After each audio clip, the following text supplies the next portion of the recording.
So today's session is slightly different from Monday's because the focus today is very much on assessment and marking and the standard and so on. So there will be a little recap of the qualification at the beginning, but most of today is going to be about looking at scripts, looking at the standard, looking at how these papers are put together. Now, while we're in the chat box, oh, another one from Sri Lanka, you're very welcome.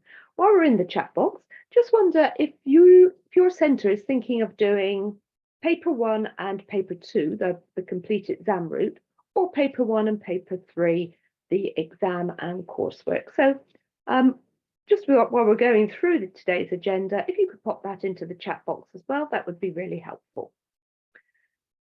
So today we're looking at contents, assessment and marking, and a little bit at the end about support resources and questions.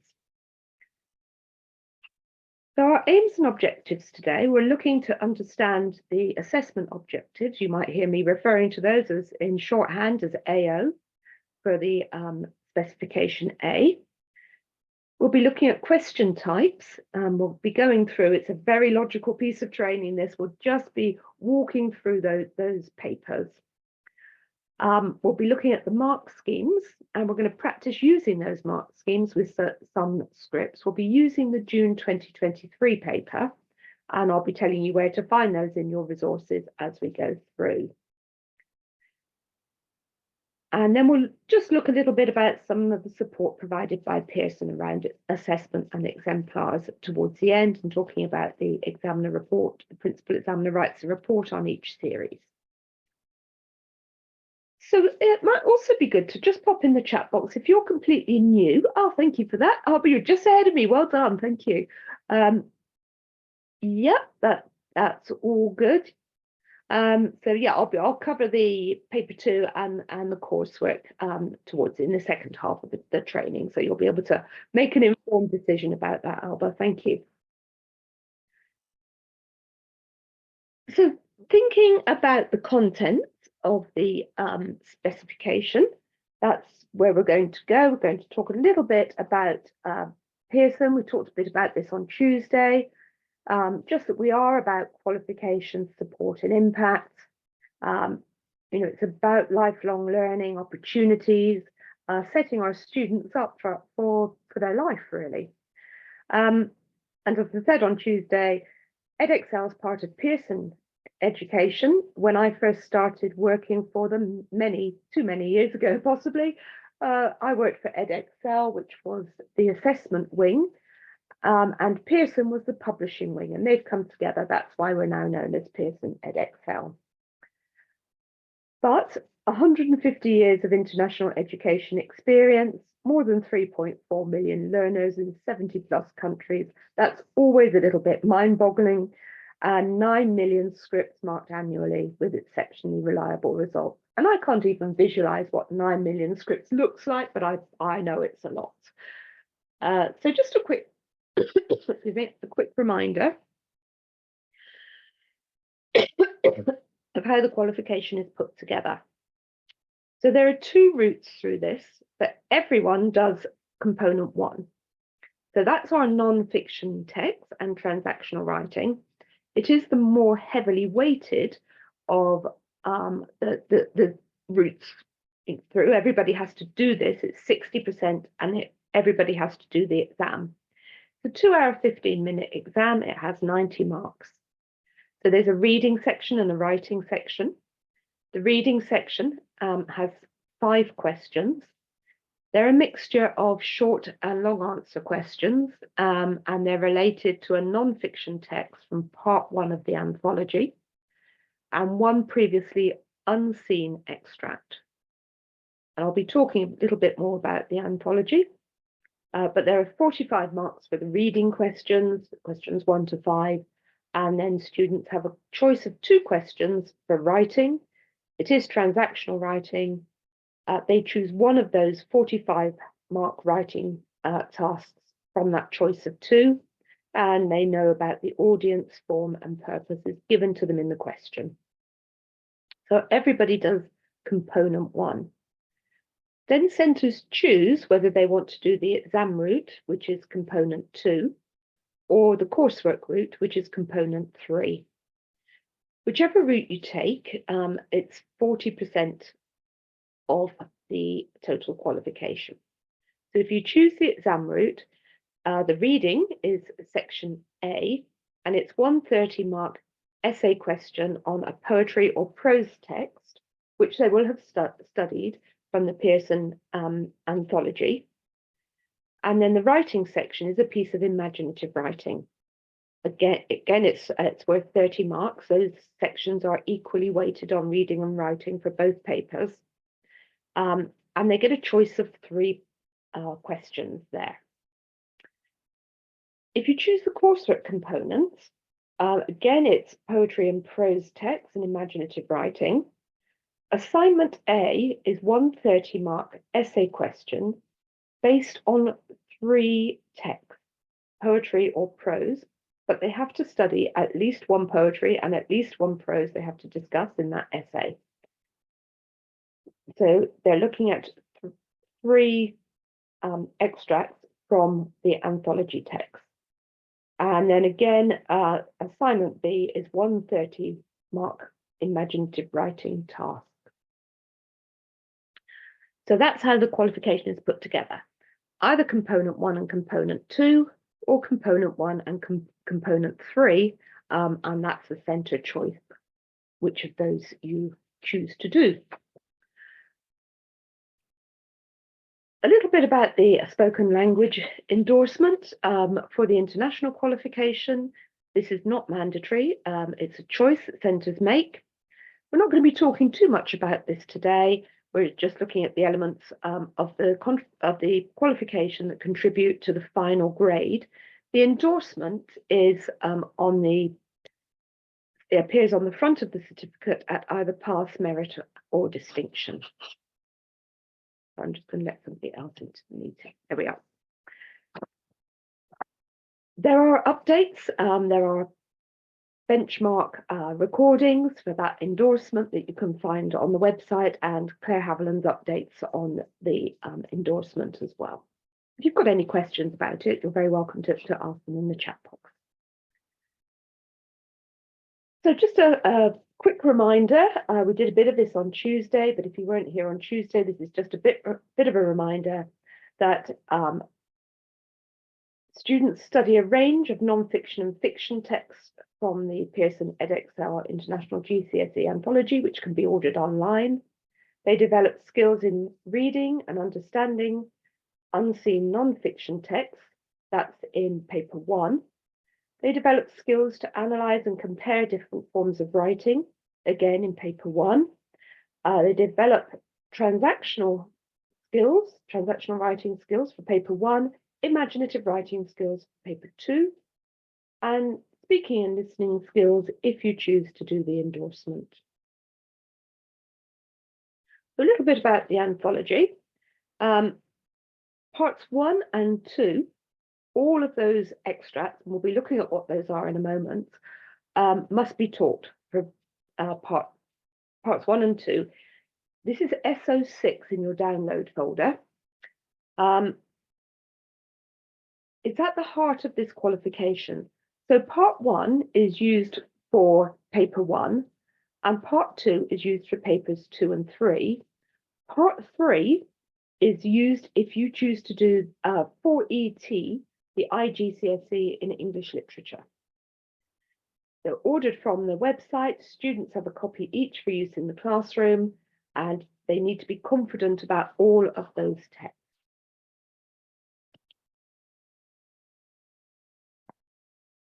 So for paper 1, it's the non-fiction text. 1 text will appear in the exam paper, but they need to have studied all of them.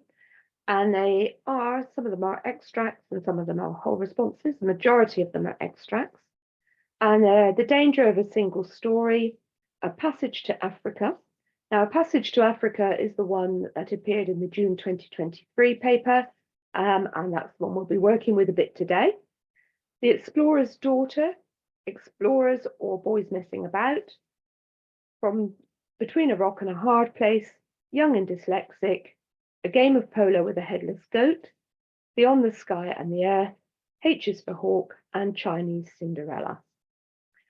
And so those are part 1 of the anthology, and the text for part 2, for paper 2 or for coursework, are Disabled, Out, An Unknown Girl, The Bright Lights of Sarajevo, Still I Rise, The Story of an Hour, The Necklace, Significant Cigarettes, Whistle and I'll Come to You, and Nights. So if you're choosing the exam route, one of those will appear in the paper, and if you're choosing the coursework route, 3 of those you choose, or students choose to write their coursework. So that's just a reminder of the content. But today, our focus really is on assessment and marking, and that's what we're going to be focusing on for a lot of the training as we go through. So I'm going to now just be reminded a little bit about the assessment objectives. There are 3 reading assessment objectives covering understanding of text, critical analysis, and comparison. They're AO1, AO2, and AO3. And there are 2 writing assessment objectives covering content and structure and accuracy. And there's 1 spoken language assessment objective if you choose to do the spoken language endorsement. So a quick look at those, or a reminder. AO1, read and understand a variety of text, selecting and interpreting information, ideas and perspectives. 15% of the final grade on AO1. AO2, understand and analyze how writers use linguistic and structural devices to achieve their effects. And that's 20% of the final grade. AO3, which is the comparison assessment objective, explore links and connections between writers' ideas and perspectives, as well as how these are conveyed. That's only assessed in paper 1. And it's 15% of the final mark. It's question 5 on paper 1. AO4 and AO5, which are our 2 writing assessment objectives, communicate effectively and imaginatively, adapting form, tone, and register, of writing for specific purposes and audiences. So that's our transactional writing in paper 1 and imaginative writing in paper 2. AO5 is much more about the technical aspects, so it's write clearly using a range of vocabulary and sentence structures with appropriate paragraphing and accurate spelling, punctuation, and grammar. And those 2 assessment objectives, AO4 is 30%, AO5 is 20%. So we can see that the reading assessment objectives overall are 50% of the qualification, and the writing assessment objectives are 50% of the qualification. And AO6, the spoken language endorsement, is an endorsement on the front of the certificate. So the questions on paper 1 test the following. In section A, the reading, AO1, AO2, AO3, and in section 2, the writing, AO4 and AO5.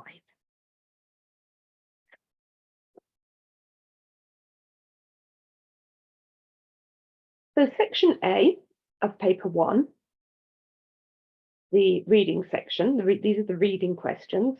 We have a mixture of short answer and extended response questions. There are 3 short answer questions, and those are on the unseen text, on the text that students haven't studied. Then there's 1 extended response question on an anthology text, that's question 4, so they have studied it, and part 1 of the non-fiction text, and 1 comparison question, obviously on the unseen text and the anthology text. The anthology text is printed in the booklet, the exam booklet for students. These questions assess AO1, AO2, and AO3, and 45 marks across those 5 questions. So we're now going to look at paper 1, the AO1 questions 1 to 3. So we're going to be looking at paper 1, and in your download booklet, that is SO7, and we're going to be looking at the mark scheme for paper 1, which is SO8 in your download. So I'm going to give you a moment to reread the extract, the unseen extract, which was War Doctor, which is on page 22 of SO7, and to have a look at the question paper and mark scheme. So I'm just going to type that into the meeting chat and give you a couple of minutes to read through those before we go on to looking at examples of student responses for these questions from June 2023. So you'll hear me typing for a moment.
Hope you've all had time to read through that. If you haven't, just pop it in the chat box if you need another minute or two.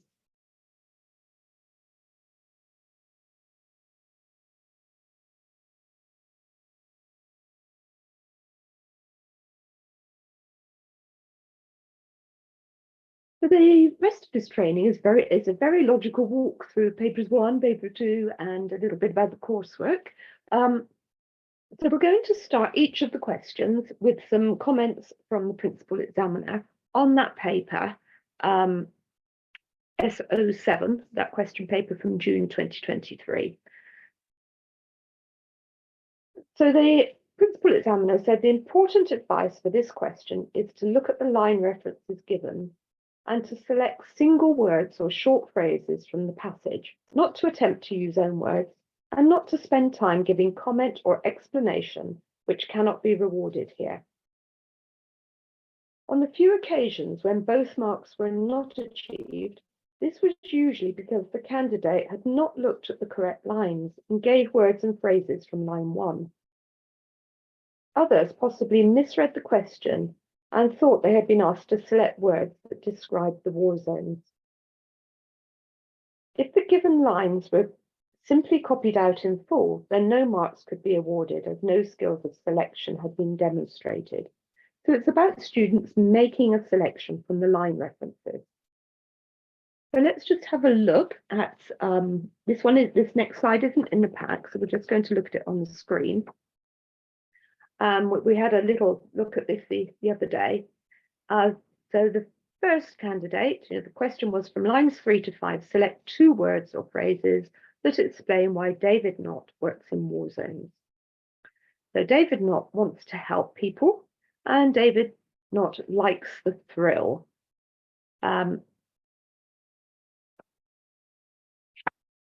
So we can see here that the response gains 2 marks. There are 2 appropriate quotations.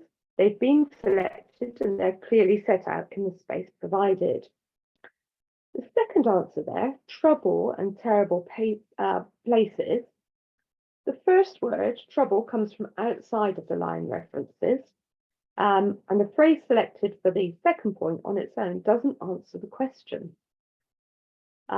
So unfortunately, that student, there are very few of them, but that student didn't get the marks for that one. So it's a very quick question. We're hoping that it will give students confidence in going through the paper. So we're now going to look at question 2. This is on page 3 of SO7. And we're going to follow the same structure of looking at the comments from the principal examiner and then looking at a response. The principal examiner said, it was clear that candidates had almost all clearly understood the events taking place, but where candidates did not score full marks, it tended to be because they were struggling to follow the instruction in your own words. Examiners reported that, as always, the most successful approach employed by candidates was to make at least 4 clear, discrete points. If these are set out separately, then it can help both the candidate and the examiner to see at a glance how many points have been made. It's important to remember that the question asks candidates to describe, and therefore, although it's not necessary to write at length, it is not acceptable to simply list very brief points.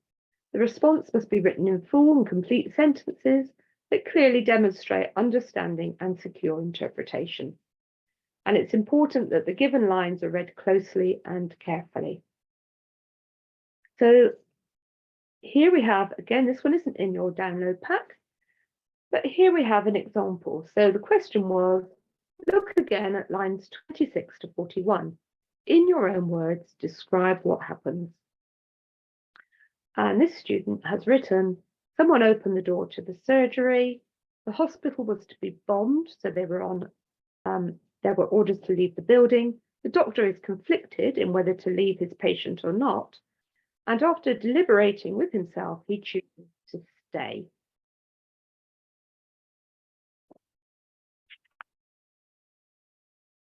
So thinking about that one, it's clear. It's a nice succinct response. It makes 4 straightforward, valid points. And if we look in our mark scheme, we can see the bullet points there, and this student has met bullet points 1, 2, 7, and 8. The points are clearly set out on the page. It's making it very clear for the examiner, And so this student got the 4 marks.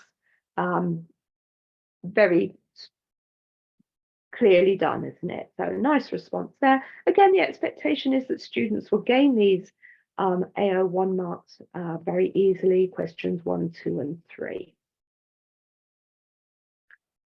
Okay, so going on to question 3, you might again just want to remind yourself of what it says in the exam paper.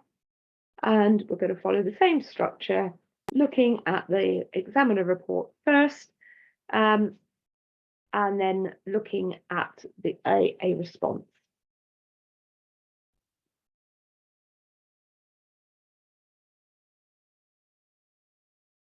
So in the examiner report, again, the principal examiner says in question 3, candidates are told that they may support their points with brief quotations, and the vast majority did so to good effect. Examiners noted that many candidates scored 4 marks on this question, having been taught to select quotations carefully and explain the content rather than the language, because the language is question 4. In summary, the best answers used a good balance of short quotation and some interpretation, paid attention to how many marks the question was worth, and made 5 clear and discrete points, often set out separately, which, as with question 2, can be useful to both candidate and examiner. So here we have an example.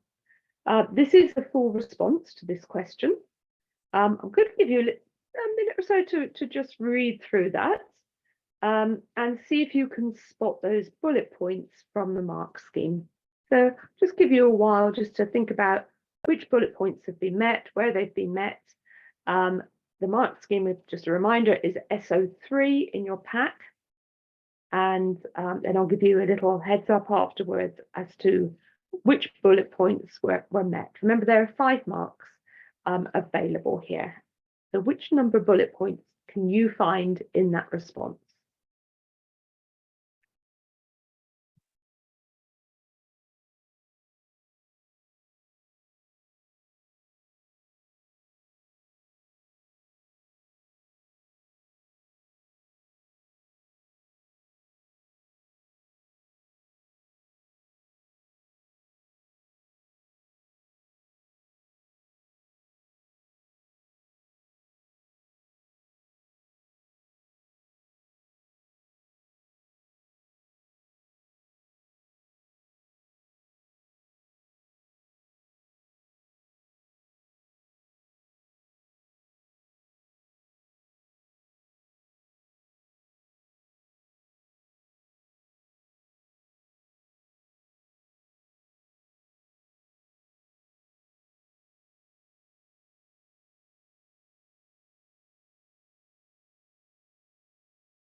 If anyone would like to pop a mark in, they're very welcome to do that. If you want to look at your own marking.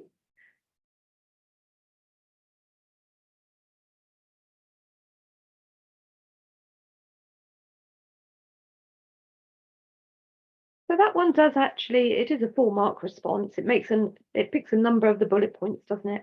It actually meets 6 of the bullet points. Meets bullet points 1, 2, 4, 5, 6, and 7. Yeah, it is a great response, Alba. You're absolutely right. Yeah, this student has absolutely nailed it, haven't they? You know, we can't give 6 out of 5, but this candidate did get 5 out of 5.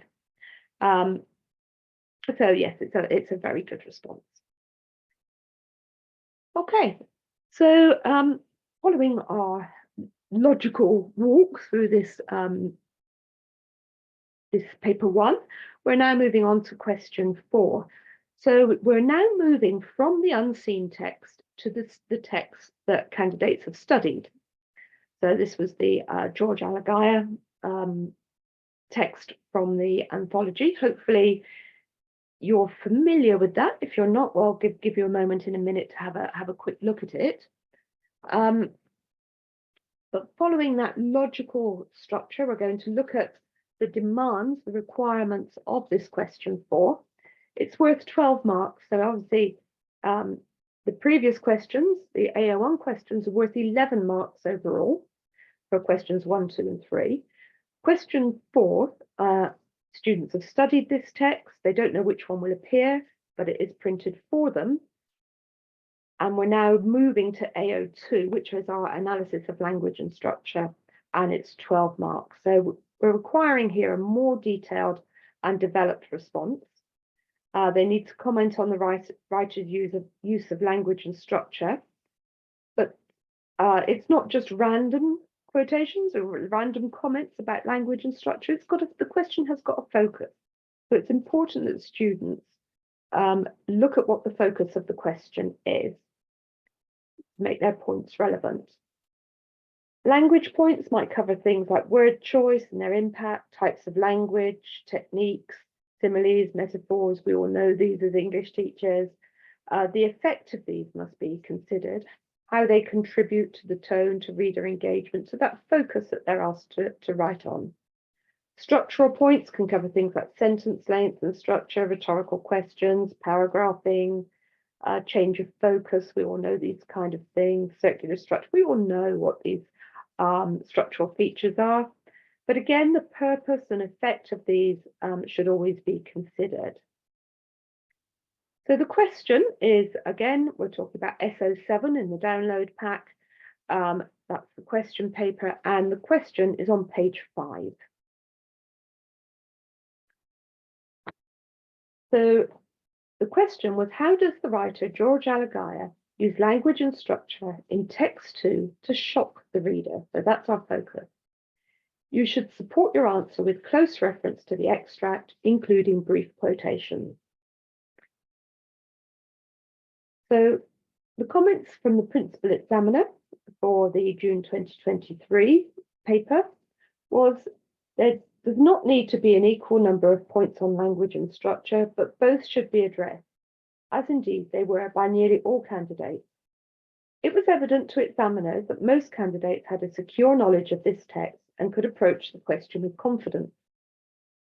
At the lower levels, candidates either identified features of language and sometimes structure, but offered little explanation of their effect or described and made general comments on the text, failing to focus on how the writer shocks the reader. Mid-level candidates tended to work through the text, made a sound range of points, and selected apt textual references for support, but often did not move on to analyze closely the impact or connotations of the individual words or phrases, or fully considered the effects of the structural features. The most successful responses dealt with the whole passage and made many insightful points, with candidates selecting the textual references judiciously from throughout the text. One examiner noted that the analysis of the impact of the smile was often a discriminator, with candidates referring to Alagiah's epiphany moment. So we're just going to have a quick look at the mark scheme, because we've now moved on to, rather than a points-based mark scheme, we've moved on to a levels-based mark scheme. And so we've got 5 levels. The first bullet point is about the language and structure, and the second bullet point in the mark scheme is about the references. So we can see here that there's basic identification and little understanding.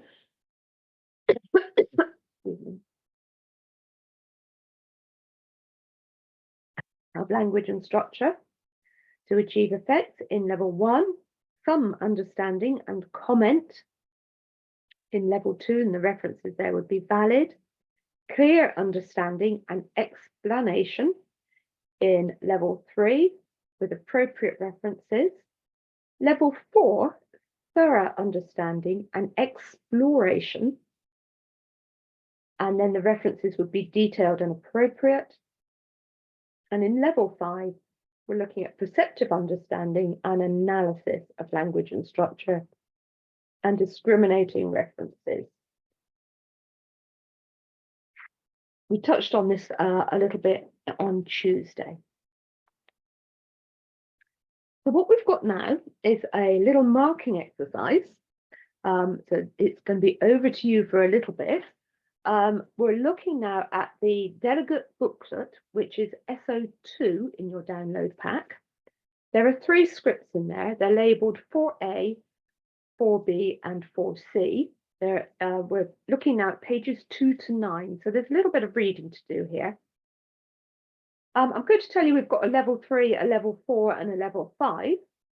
But I'm not going to tell you which one is which. So have a little look through 4A, 4B and 4C in SO2, the download pack. Which one is a level 3, which one is a level 4 and which one is a level 5. So 7 pages of reading to do there. So I'm going to mute and I'll just pop that exercise in the chat for everyone. And if you want to be daring enough to say whether 4A, 4B or 4C, which one is the level 3, which is the level 4 and which is the level 5. These are from the examiner report, so we don't have precise marks, we just have the levels for these. So I'll mute and pop that into the chat box.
I hope you've all had time to have a look at 4A, 4B, and 4C. Just pop in the chat box if you need a little bit more time. I'm hoping I've timed that about right for you to read those, but I can't. Nothing coming into the chat box. So let's have a look at the commentaries for these, which will help you distinguish between these levels. So 4A, this is our level 3 response.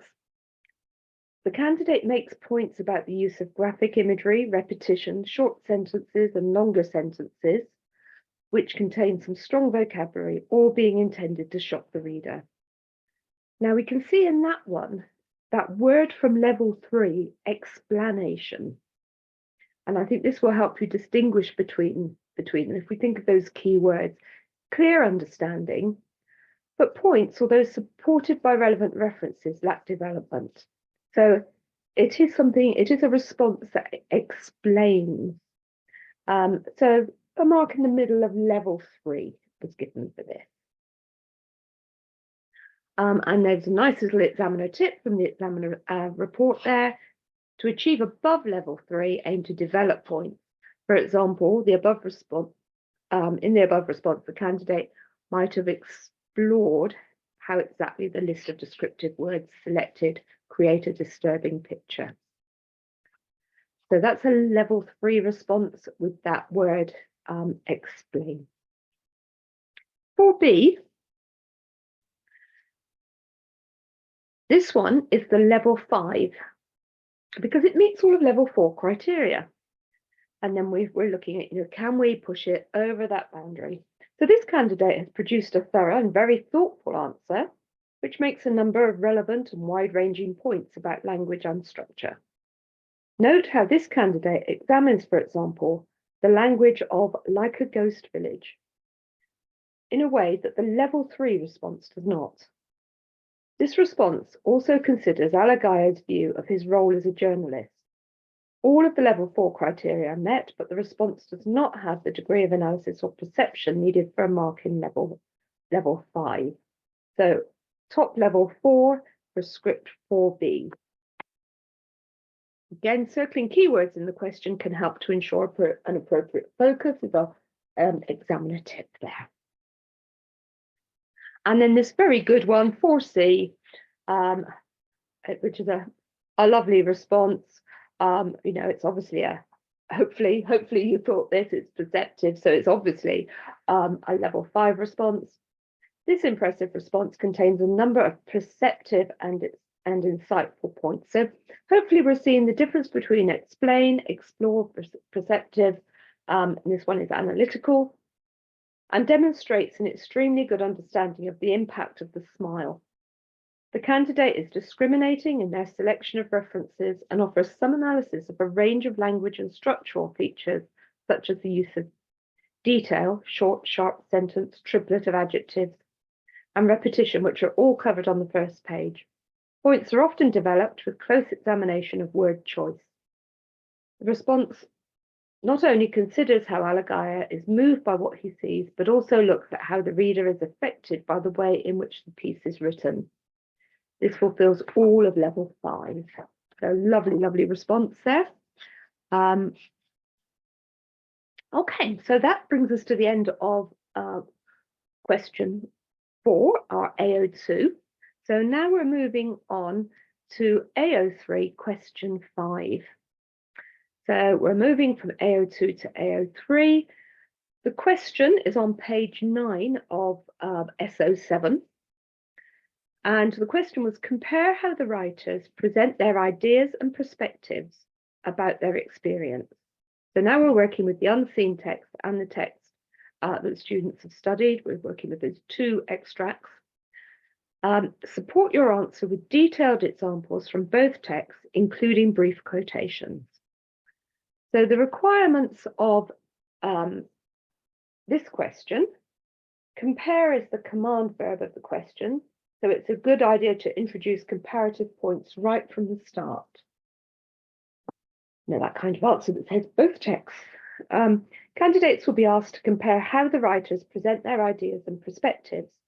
So need to consider the author's viewpoints, attitudes, thoughts and opinions about their subject matter. Candidates should look for points of both similarity and difference and support what they say with evidence from the text. The indicative content section of the mark scheme for the specimen papers gives a good idea of the kind of comments that candidates could make. So following our pattern, we're now moving on to comments from the principal examiner. And then we're going to have a little talk about what do we mean by ideas and perspectives. The principal examiner said about this question, at the lower end, candidates tended to focus on obvious links between the texts, such as both being set in war zones, both featuring a sick little girl, both being first-person accounts. Often these answers gave a point, perhaps supported by a quotation, but with no development, quickly moving on to making another point. Some candidates at this level retold the events of each text, sometimes with greater emphasis on one text rather than focusing on comparison or examining the perspectives and experiences of the narrators.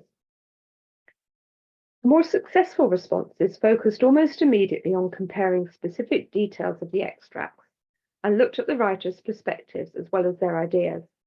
Many candidates identified the essential difference between not as someone giving direct life-saving assistance and risking his life to do so, and Alagaya as an observer, but able to raise awareness through his writing. There are different ways to approach this question, but examiners noted that the most successful responses made each point a valid and appropriate comparison with supporting references from both extracts. This led to the balance required for marks within levels 4 and 5. Where candidates dealt with one passage at length before moving on to the second, they often failed to make many actual points of comparison. So a little bit now about ideas and perspectives. In the examiner reports and the mark schemes, it's been noted that students need to compare both ideas and perspectives of the author. So when we're thinking about perspectives, we're thinking perhaps about attitudes. Where most students can pick up on the ideas of the text, it's important that they think about perspectives. This is something obviously to introduce in the teaching of text 2 and then remind students to look for it when they're reading the unseen text in the exam. Think about what you would include when you're teaching perspective of the author, thinking about tone, opinion, point of view, intended reader, all of those things. Okay, so we're just going to have as we have before, we're going to have a little run through the mark scheme for question 5. We did do this very briefly as well on Tuesday, so hopefully you'll be familiar with this. So 5 levels. We've got playing with 22 marks here, so that, it's a big tariff question. So in level 1, students wouldn't be comparing. In level 2, there would be obvious comparisons. In level 3, a range. In level 4, a wide range. And again, we're going to exemplify this in a moment. And in level 5, a varied and comprehensive range. The second bullet point deals with the ideas and perspectives. So in level 1, it would be descriptive. In level 2, there would be comment. In level 3, explanation, as we saw before. In level 4, exploration. And in level 5, analysis. And the third bullet point in the mark scheme refers to the references. And in level 1, they'd be limited. Level 2, valid. Level 3, appropriate. Level 4, they'd be balanced and they'd fully support the ideas. And in level 5, they'd also be balanced, but they would be discriminating and fully support the ideas. So now we're moving on to our marking activity for question 5. We've got here, again, for you, with 3 scripts. They're 5A, 5B, 5C. They're in SO2, the delegate booklets. They're pages 13 to 22. Again, we've got a level 3, 4, and 5. Which one is which? So I'm going to mute for a little bit longer. We've got 9 pages to read here. And I'm conscious of the time because we're on question 5 of paper 1 and we have paper 2 to do. although we don't need to do the mark schemes in quite so much detail because we've looked at the assessment objectives. So I'm going to mute for, again, probably 6 minutes and ask you to make a judgment about which is level 3, which is level 4, which is level 5. And I'll pop that into what we're doing into the chat. Thank you.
Okay, so I hope you've had a little decision. I can see a bit of comment on this in the chat, which is always excellent. So 5A, best fit. This is at level 3. So the expression at times is a little bit awkward, isn't it? But the candidate does explain there are relevant comparative points on the number of people affected by the situations described and different emotions felt by the writers. The final paragraph only covers text 1. Best fit, and it's obviously a tool that examiners use, the best fit approach. Where does it best fit? And it does best fit in the middle of level 3. So a good approach is, this is the examiner tip, to make sure there are points of comparison in every paragraph with supporting references from both texts. The 5B script, this is a top level 4. This candidate writes in a succinct and precise way and displays an assured understanding of the two extracts. The opening sentence immediately links the two texts and then moves into exploring, so more than explaining, it's exploring the initial points raised. The reference to how a lack of censorship allows both extracts to fully portray the horrors is astute, and the candidate goes on to look at how this ties into authorial intent. Further points about the writers, disgust, reasoning, and differing emotions in the aftermath of key incidents are made convincingly. References are generally balanced across both texts, although there are a couple of points where evidence is weighted towards one of them, but it does meet all the level 4 criteria. So that examiner tip there is very good. Ensure that your introductory sentences offer some clear links, so that straight away you're hitting that AO3, that assessment objective for this one. And 5C, right, following a clear plan, the candidate presents an extremely thorough and detailed response with excellent analysis of language and perspective. Salient themes and ideas have been carefully selected, and quotations are interwoven skillfully into the answer to support and enhance points. There is a varied and comprehensive range of comparisons, and 4 marks are deserved. And there's that little hint there that possibly for students, a plan would be helpful to encourage them to make significant points. So we're moving away now from the reading questions. We're moving now to the writing questions. So on paper 1, AO4 and AO5 are assessed in questions 6 and 7, but students only pick one of those questions. So students are advised to spend about 45 minutes on this question. One writing task from a choice of 2. The focus is transactional writing, so articles for newspapers, magazines, speeches, letters, and so on. 45 marks available for this writing question. So this is section B, and the questions for the June 2023 paper were, by helping others, we can also help ourselves and our communities. So we can see that loosely the extracts act as a springboard for these questions, but it is only it's a loose connection. Write a guide, so there's our text type, for young people suggesting ways in which they might help other people. Your guide may include suggestions as to who might be helped, ways in which helping others can help us and our communities, and any other points you wish to make. So there's a scaffold there if students want to use it, and then students are reminded that your response will be marked for the accurate and appropriate use of vocabulary, spelling, punctuation, and grammar. So again, the principal examiner's points, a few of them, these are from the examiner reports. So we've chosen question 7 for today rather than question 6 because, oh sorry, I didn't go through question 7. A magazine is inviting readers to send in an article about people, places, or things that they will never forget. Write the article that you would submit to the magazine. Your article may include a description of people, places, or things you will never forget, an explanation of why they were so memorable, and any other points you wish to make. So question 7 last June was the more popular of these two questions. More candidates chose that in the exam, which is why we're going to have a look at the question 7 today. It invited candidates to write a magazine article about the people, places, or things that they will never forget. At the lower end, some candidates seemed unsure as to the requirements of the text type and form of writing. Some responses were narrative, with little reference to what actually made what the candidate was writing about memorable, whilst others seemed to be trying to persuade their readers to visit a particular place. Following the bullet points of the question might have been helpful in such instances. Some responses at this level were limited by candidates' erratic control of punctuation, with comma splices being particularly prevalent. Better responses were about memories that were impactful, emotional, and actually meant something to the candidate. It was felt that a little planning paid dividends, and that where students narrowed the parameters and concentrated on either people or places or things without trying to cover all three, or where they had planned so that there was some cohesion between the different things they covered, their answers were more successful. So we're just going to have a look now at the AO4 comments. So to achieve the highest level in AO4, writing needs to be perceptive, subtle, and sophisticated, and there should be a clear focus on the appropriate form.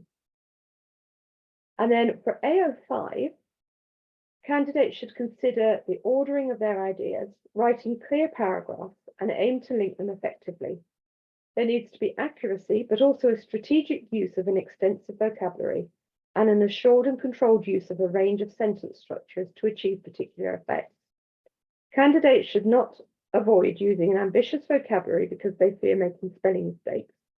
Those who did achieve higher level marks frequently open their piece with an intriguing question, a powerful statement, or a short sentence, and proceeded to explore and develop their ideas with fluency, clarity, and enthusiasm.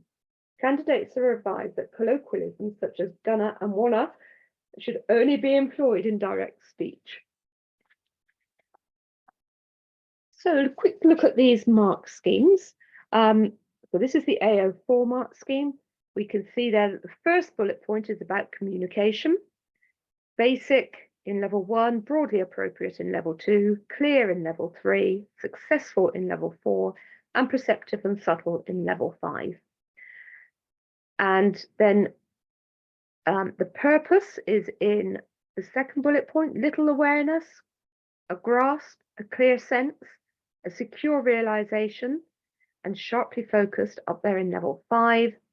And then the third bullet point is about form, tone, and register, little awareness in level 1, straightforward in level 2, appropriate in level 3, effective in level 4, and sophisticated in level 5. So that's the communication assessment objective. And then we go on to AO5, which is how the candidate has expressed themselves.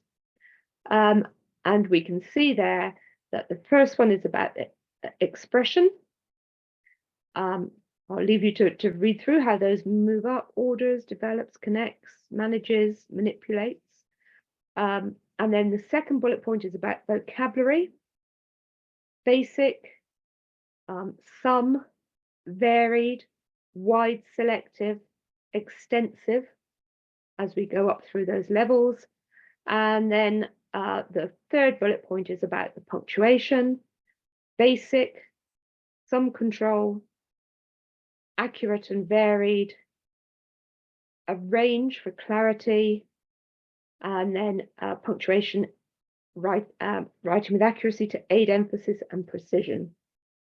And that one also talking about sentence types and structures. Okay, so we're moving on now to question 7. And I think we'll just look at one of these. We're going to look at 7A. So there are 3 scripts, but there's a lot of reading in those, so aware of time, but obviously you'll have them to read afterwards. So we're just going to have a look at 7A, the first script in the pack, and see what you think of that. So I'll just write that in the chat. I'll just mute for a a couple of minutes. It's on page 26 of SO2.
So hopefully you've had a chance to look through 7A in your pack. The commentary here is it's perhaps unfortunate that the candidate crossed out their initial attempt at this question, as actually it focuses more closely on the demands of the task. Their final response is more of a sketchy narrative, and although there is reference to a person who will never be forgotten, it is slight and there is no real detail to convince or engage. As such, this response does not really move beyond broadly appropriate, some grasp of purpose and straightforward, and so is best placed at the top of level 2 for AO4. It is written with clarity and a fair degree of technical accuracy, and just moves into level 3 for AO5. So that whole thing about planning. And I can just see there's a comment there in the chat, so I'm just going to have a quick look.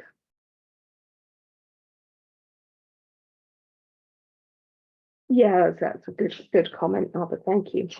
Now, we haven't got time to look at 7B or 7C, but these are in your pack and the commentaries are in the examiner report. So just so you've got some benchmarks, we're going to tell you that 7B, just for AO4 moves into level 4, and for AO5 at the top of level 3. And then 7C is all level 4 has been met for both assessment objectives, and there's enough to move into level 5 for both AO4 and AO5. So you can look at those ones at your leisure. So that brings us to the end of paper 1. So let's move on to paper 2. Obviously, we don't have as much time for this because we've already looked at the assessment objectives in some detail for paper 1. So for paper 2, there are just 2 questions. There's section A, poetry and prose, which is one essay question on the anthology text from the second part of the anthology that assesses AO1 and AO2, and it's worth 30 marks.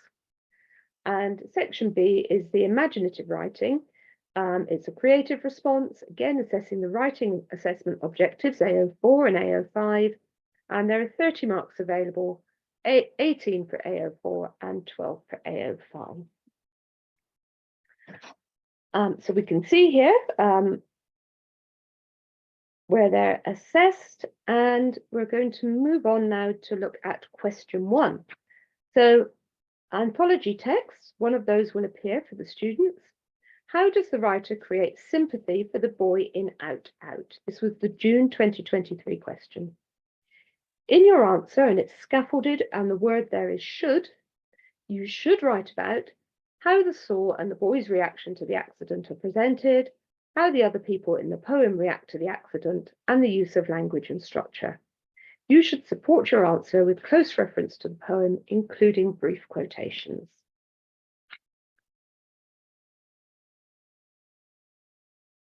So obviously we're assessing AO1, the reading and understanding of the text and the ideas and perspectives, and AO2, the ability to analyse language and structure. So we've got some feedback here on both AO1 and AO2 on separate slides. The examiner said that for AO1, the first 2 bullet points in the mark scheme relate to AO1, and this is, I have to say, for the June 2023 paper, it will be slightly different for the June 2024 paper, so we just need to keep that in mind. Selecting and interpreting information, ideas and perspectives. The level of understanding of the text from the anthology is assessed in the first bullet point, and the selection and interpretation of information, ideas and perspectives in the text in the second bullet point. It was noted that candidates had varying knowledge of the poem. If they scored high, they were able to comment on effects of specific phrases and language and how they emphasized the tragedy of the boy's death, as well as the setting and reactions surrounding it.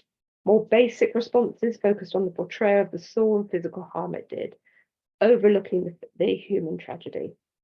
And the least successful, as of course will always be the case, is that they tend to be narrative, and they didn't really move past the accident, some of them were speculative, and so on. And then the AO2 comments, the more successful ones were able to name and discuss the range of language, structure, and form devices. Candidates usually have plenty to say about what the way the saw was presented and the rich variety of techniques used by Frost to make it seem threatening and vicious. Personification, powerful verbs, repetition, onomatopoeia were often identified and their impact on the reader. The third bullet point of the mark scheme relates to AO2, but then again, we are talking about the 2023 mark schemes. I don't want to labour that too much because we're going to have a little look in a moment at the new mark schemes. So for June 2023, the mark scheme looked like this, and it was an integrated mark scheme out of 30 for AO1 and AO2. But we're moving on, and in 2024, the mark scheme, those mark schemes are going to be separated. So AO1 is going to have a mark out of 12, And there'll be 4 levels in the mark scheme for this June. And we can see there, it's about reading and understanding text. We're talking about understanding. We're talking about how they use the information. And we're talking about the references as we go up through that mark scheme. And then the AO2 mark scheme is going to be out of 18. And this is the analytical AO2, language and structure. And so it's about the identification and how they're analyzing that and how they're exploring the effects of it. So there are going to be 5 levels in the new mark scheme for June 2023 out of a total of 18. So we call these the new mark schemes. They just a reminder that it was 1 grid, it's now gone to 2 grids. The sample assessment materials, which you have in your download pack, they have been amended to reflect this amendment. So they now have the 2 mark schemes in them.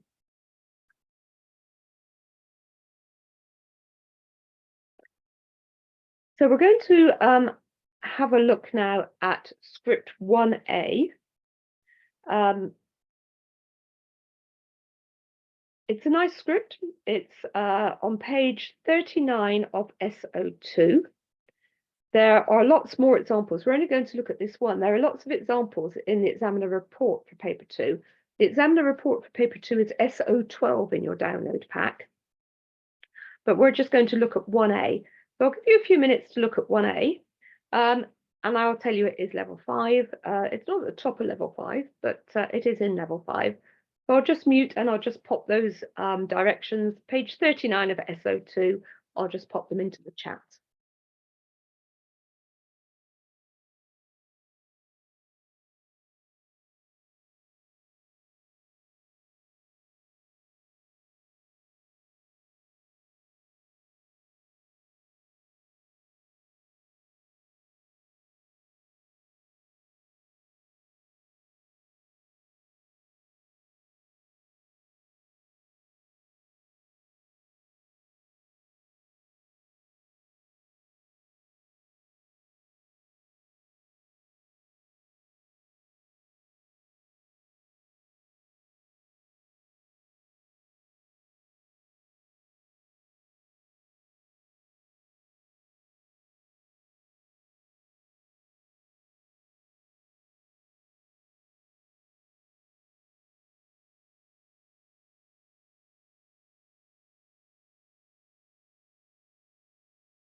Hoping you enjoyed that response. So, a nice response, not quite 4 marks. So let's have a think about the mark that it did get.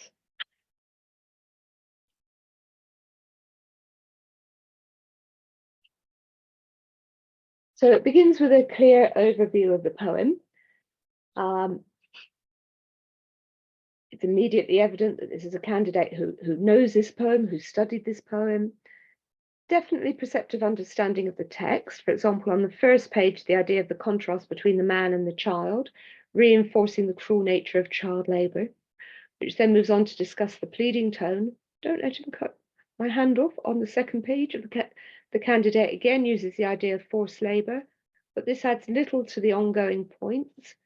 The point here about resentment is not fully explored and not completely convincing.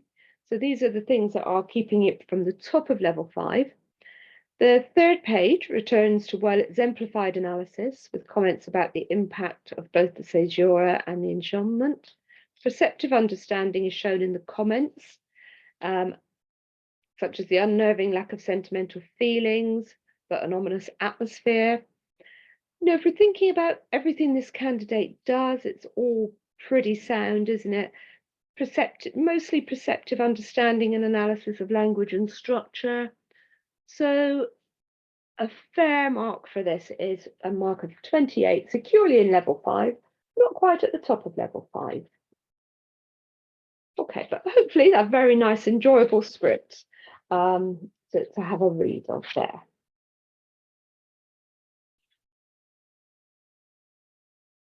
So now thinking about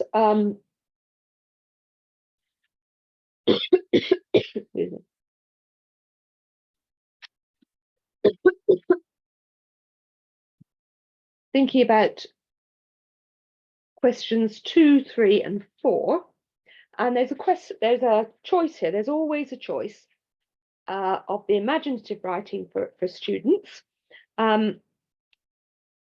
This is the June 2023 paper.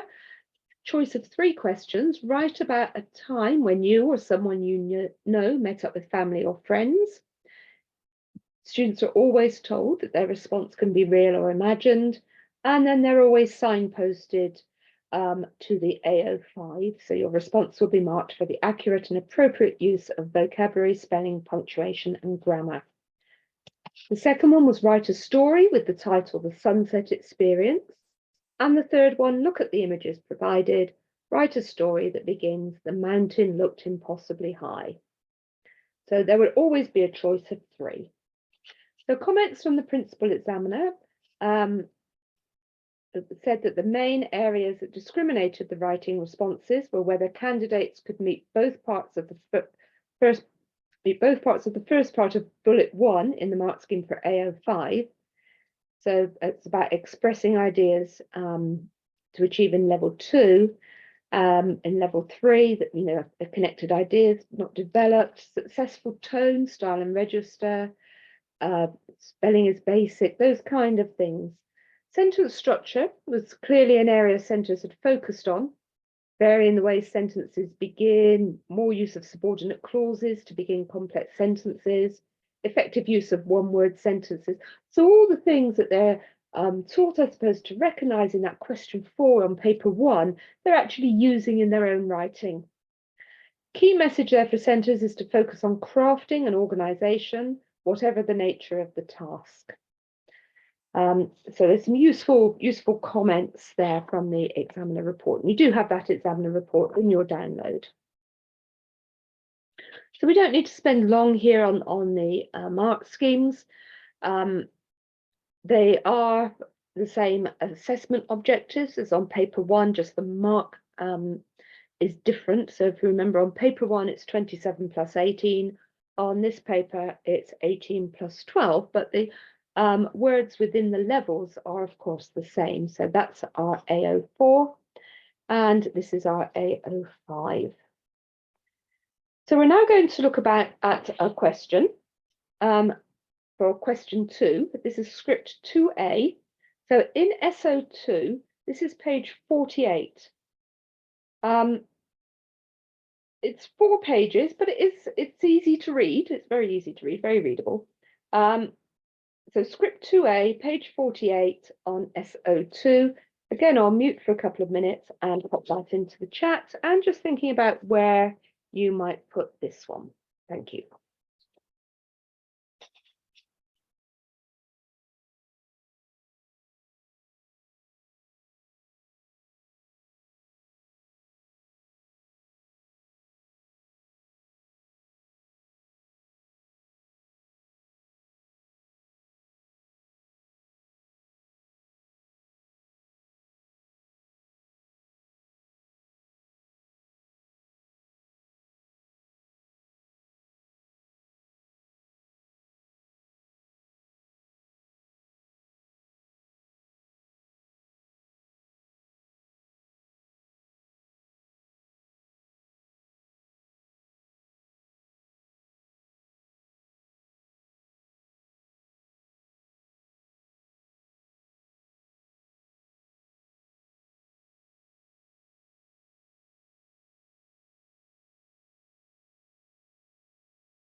Hopefully you've had enough time to have a read through that one.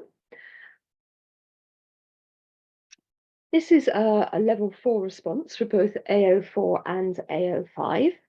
If we think about the AO5, it does meet the bullet points of 1 and 2. It in that level 4 communicates successfully. It does fulfill its purpose. the first part of the script, the use of form, tone, and register is quite impressive, but it sort of tails off a little bit, doesn't it? It gets less impressive, which is why it's not quite making it to the top mark in the level. Begins sharply, drama ahead. There's that little. Let's have a read of this one. Followed by 3 paragraphs, each one devoted to some detailed description. We've got the characters, the anticipated drama, got a bit of storytelling. James's pictures is leaving that trail of unintentional casualties in his wake. Sorry, excuse me. Paragraph 5, there's a nice tongue-in-cheek bit of direct address. AO4 meets all the bullet points, some more securely than others. Punctuation is clear. There's a sense of candidate having a little bit of a rush at the end, a little bit of lack of control when they're probably running out of time at that point. But nice response in level 4. Okay, so we're going to move on now to just having a little think about if any of you are going for the coursework route. And just a reminder here that the requirements for the coursework paper 3 are different to the requirements for the exam route paper 2, and that the requirements have changed. So this, again, there's an amendment here. It's 130 mark essay question based on 3 poetry or prose texts from part 2. 1 has to be poetry, 1 has to be prose, and then the candidate can choose the 3rd one. Previously, those any of you already doing the spec, it was 2 and a commentary, but that has changed. Assignment B is the same, imaginative writing, 130 mark response there. So just a little bit about the requirements. This page is a screenshot. It's page 81 of the sample assessment materials. And the sample assessment materials are SO5 in your download pack. So this is just a screenshot that talks you through. This has been amended in the light of the specification change. So you can see there that the first bold word is 3. But you can find that, as I said, on page 81 of SO5. So we've got a sample task here. Discuss how the writers use language and structure to present, insert chosen focus in Anthology 1, Anthology 2, Anthology 3. In your response, you should discuss the ideas and perspectives of the writers about the chosen focus, discuss how the writers use language and structure to achieve their effects, and include textual references to illustrate the points you have made. And you should title your work. Now that is again from the sample assessment materials, SO5. And if you're jotting down page numbers, that one is page 80. There's also a guidance sheet. Again, this is from the sample assessment materials. This is page 89. This is for the imaginative writing. So it's about how to choose an assignment, how to choose form, tone, and register appropriately for purpose and audience, all of those things. So just to say again, that's page 89 of the sample assessment materials, SO5, in your download pack.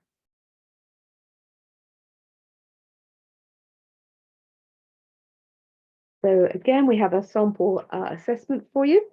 So write about a time when you or someone you know, where you reunited with friends or family. Your response could be real or imagined. In your response, you should describe ideas, events, setting, and characters. Use appropriate techniques for creative writing, vocabulary, imagery, language techniques. Use a voice that attempts to make the piece interesting and/or believable to the chosen audience. Use a register and style appropriate for the chosen form, which may include colloquial elements, dialogue within description or narrative, or a sustained single voice in a monologue. You should title your work. Your response will be marked for the accurate and appropriate use of vocabulary, spelling, punctuation, and grammar. So the signposting there to the AO5. So again, you'll find this in the sample assessment materials I've just been referring to.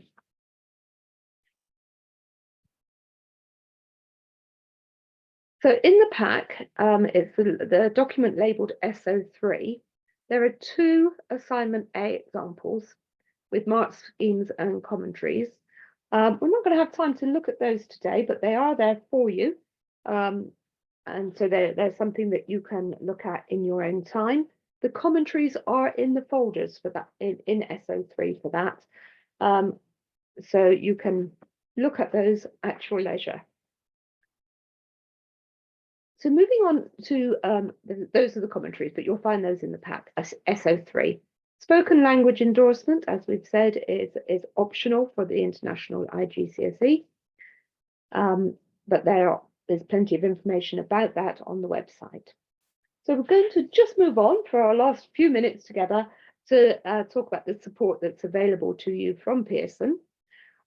We did do these very, very briefly on Tuesday.